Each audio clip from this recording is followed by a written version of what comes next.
Presiden UMNO memposisikan partinya sebagai pesaing politik kepada PAS susulan ucapan yang berharap parti itu akan terbubar lantaran UMNO memasukkan Islam dalam perlembagaannya menurut penganalisis.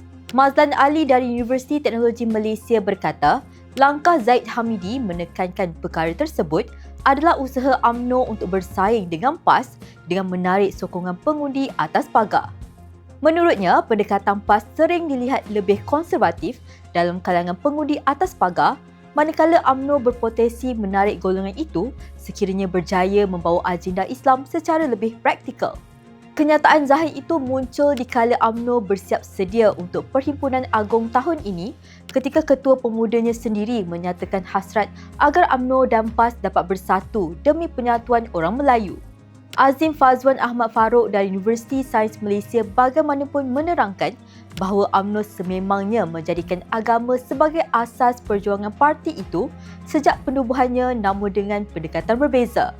Katanya, ia jelas dapat dilihat melalui pentadbiran negeri yang dikuasai PAS seperti Kelantan dan Kedah berbanding negeri di bawah UMNO sekaligus mencerminkan kaedah perjuangan UMNO dan PAS yang berbeza.